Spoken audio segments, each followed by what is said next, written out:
Elizabeth Long and Bill Wallauer have been UUs for about 30 years, and they have belonged to this fellowship for 7. As they light our chalice this morning, I invite you to rise in body or spirit to speak aloud our affirmation. If you are on Zoom, please keep muted as you speak. The words are printed in the chat line. Love is the doctrine of this church. The quest for truth is its sacrament, and service is its prayer. To dwell together in peace, to seek knowledge in freedom, to serve human need. For these high purposes do we unite in worship. Why We're Here by Eric Walker Wickstrom. Here, today, in this place, and with these people, may we listen so that we can hear. May we hear so that we can feel. May we feel so that we can know. And may we know so that we can change ourselves and this world. May this chalice we light the way. Come, let us worship together.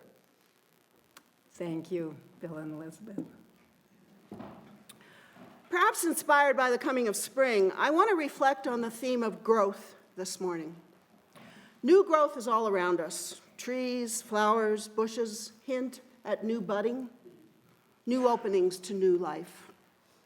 Growth is usually taken as evidence that we're alive, evidence that any living system is taking in nourishment to replenish and expand after the dormancy of winter.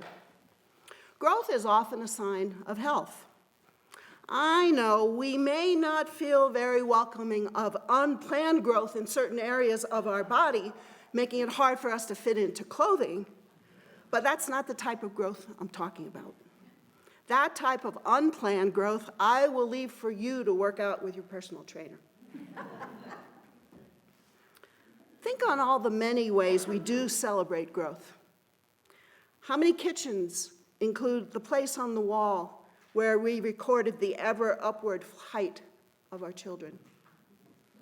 Or how often we hear about significant benchmarks in the Dow or the NASDAQ as an indicator of economic health and growth.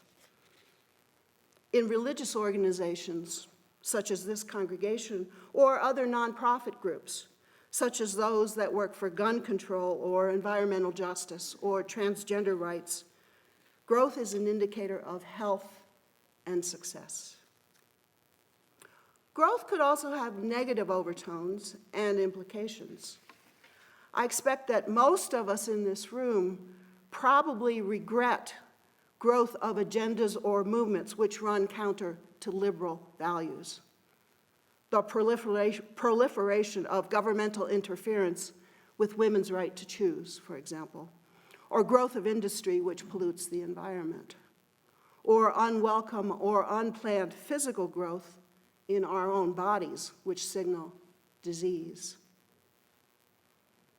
In congregational life, however, growth is usually a positive topic.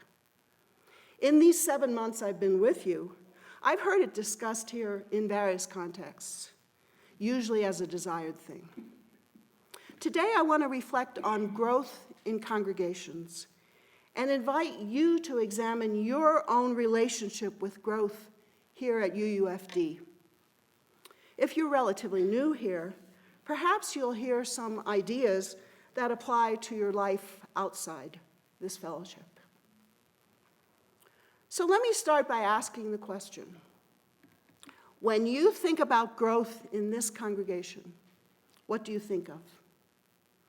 I expect most of us tend to think first about numbers, the number of folks attending worship, or children's classes, or social activities, or the number of members on the roster.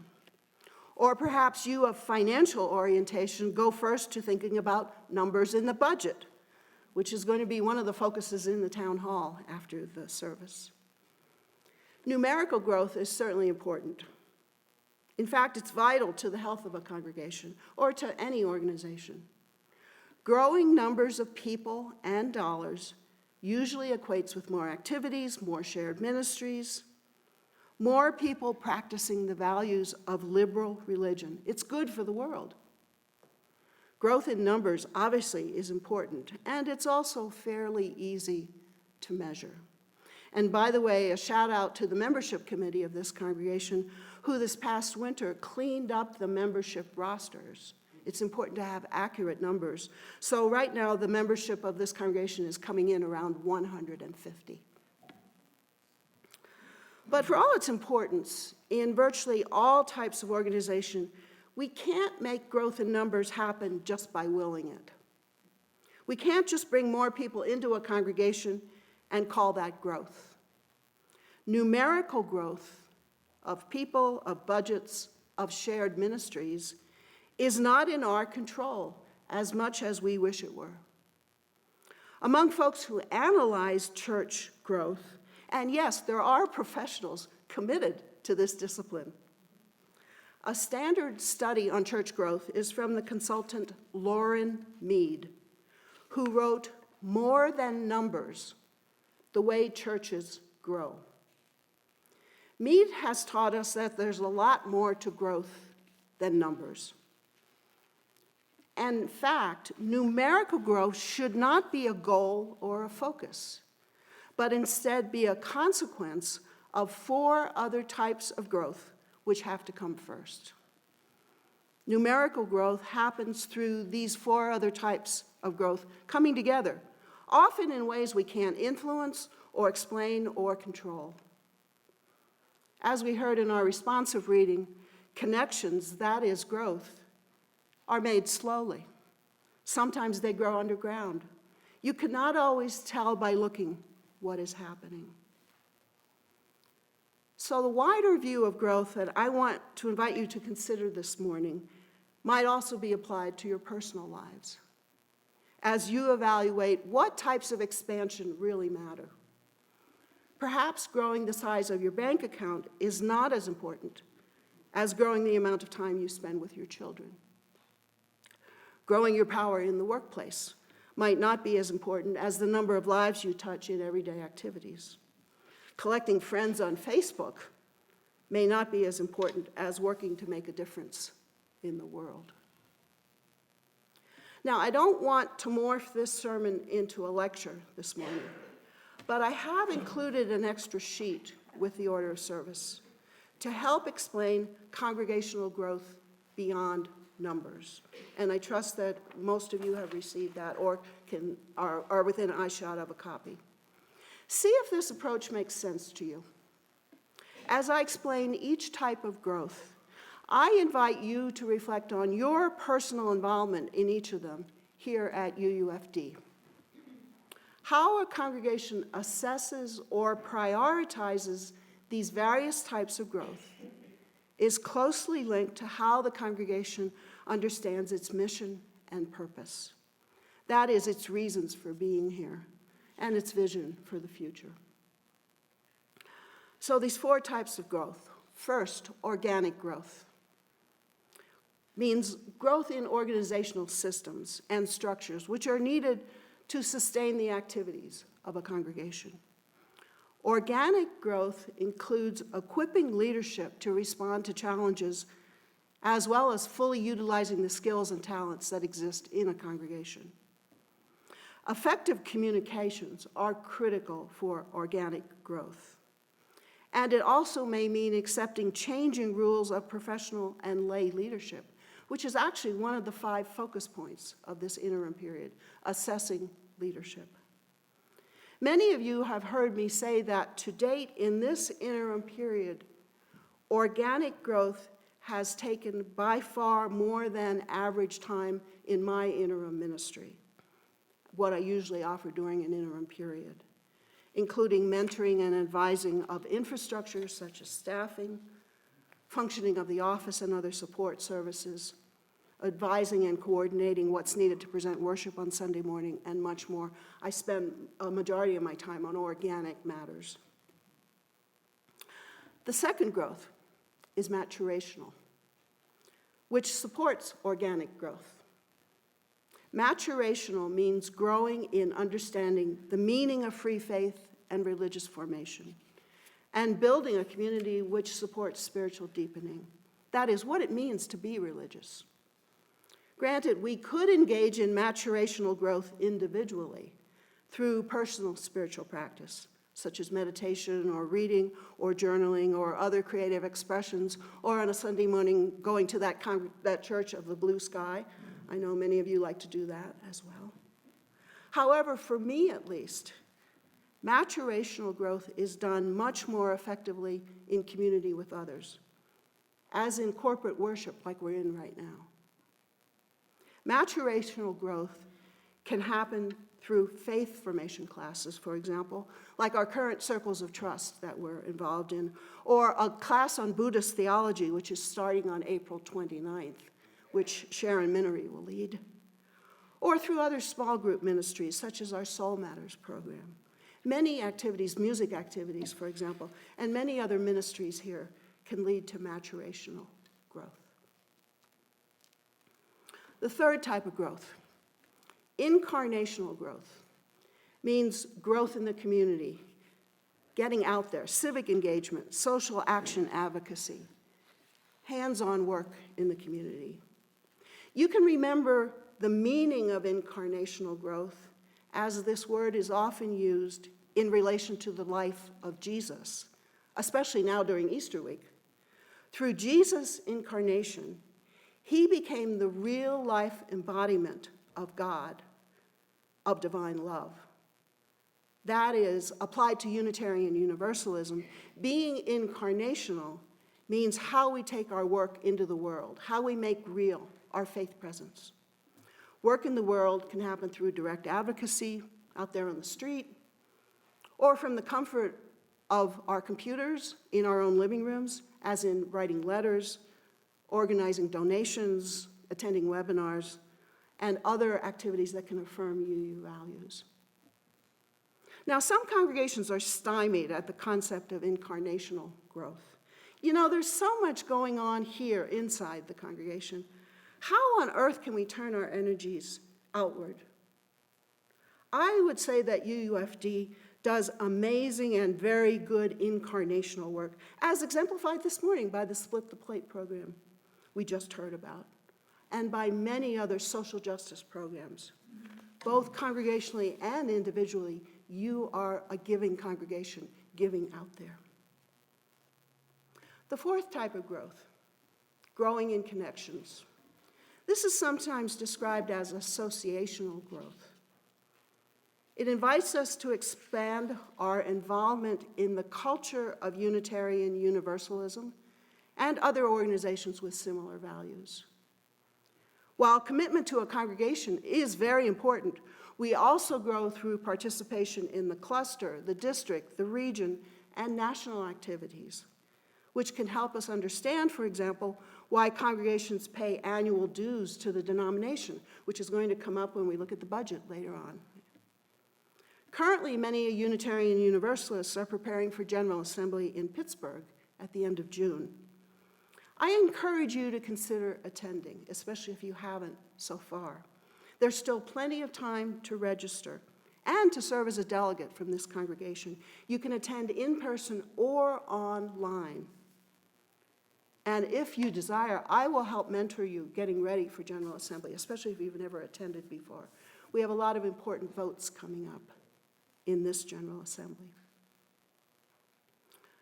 So let's get back to growth as increased numbers. Does this type of growth look different in light of these four other ways a congregation could grow? Can you see how growing in numbers is not what comes first? Larger numbers is not the cause or the generator of other growth. Larger numbers is the result of the other growth. That's important. Larger numbers is the result of other growth. Growth in numbers occurs when these other dynamics come together to increase community connections and deepen our faith. We can't just will it to grow in numbers. Organic growth is a must for a congregation that does want to grow in numbers. Without systems and structures in place, such as defined methods of communication An organization can't effectively manage more people as the numbers grow. Also, maturational growth supports organic growth. That is, growing in the faith supports growing the structures. Activities such as faith development classes make us more informed about liberal faith. We want to keep coming back because we want to continue the maturing that we're experiencing in our classes. Through incarnational growth out there in the world, we tend to meet like-minded people who would really fit in very well in free faith, so they might come back in. Going out, we come back in differently. And finally, the more we know about outward connections to the wider UU denomination and to other similar programs, the more creative we bring ideas to energize congregational life. Just as an example, last weekend, I attended a multi-platform UU conference in Chicago. It was really wonderful to have those direct connections again with so many of my colleagues and to catch up on UU activities. I came away so energized with so many new ideas for my ministry and for my own faith development. So indeed, these 4 types of growth create the potential for growth in numbers. So let me close this sermon with a brief reference to the April Soul Matters theme of resistance. I expect that most everyone here considers growth in congregational life as positive. What I call you to be clear about is your desire to grow and to discern carefully what type of growth you hope for. The truth is, even as we humans may say we want to grow, often we resist that growth, perhaps unconsciously, because growth implies change. And because we don't want to do things the way we've always done them if we're going to grow. I have often reflected with you about change, which is a core topic of this interim period, to suggest new ways of being together, which can encourage the many types of growth that I've just discussed this morning. Among my responsibilities as your interim minister is to suggest new mindsets toward growth, which a new settled minister might hope to see in place when they begin their new ministry. Unconscious resistance to growth. It's fair for yet another full-length sermon later. I'm not going to double the length time of this sermon this morning. But for here, let me pose a few rhetorical questions to you to invite your own self-assessment about your relationship with growth in this congregation. Do you really want to grow in numbers? Even as some congregants profess this, and I've heard this, they actually resist activities which can grow the numbers because they fear then that they won't know everyone. Folks who analyze church growth know that fear of not knowing everyone is among the greatest barriers to moving from a pastoral to a program-style congregation. Another rhetorical question regarding maturational growth. Are you open to attending new programs or new spiritual practices, so to expand those spiritual reasons you come to this community? Are you willing to try something new? Organically, do you welcome suggestions for new ways of organizing and creating systems, new processes, particularly from your elected leadership? Or do you challenge the decisions of the people you elected to lead you? And finally, connections. Have you committed to some sort of regular schedule of attending or participating in a UU cluster or a district or a regional or even a national event? Or in some way going outside of these metaphorical walls of this congregation? Are you willing to branch out? So just a few rhetorical questions for you to think on. Time doesn't permit me any more prompts. I invite you to the self-assessment. But I do encourage you to continue to assess your relationship with growth. Growth and change remains a core topic of this interim period. I hope my ministry with you is helping you discern growth, especially as you position yourselves to search for a new settled minister, who in turn will surely bring yet more opportunities for many types of growth, many types of changes. So, my friends, I wish you that you go forward well in discerning your relationship with growth of many types. May all this be so.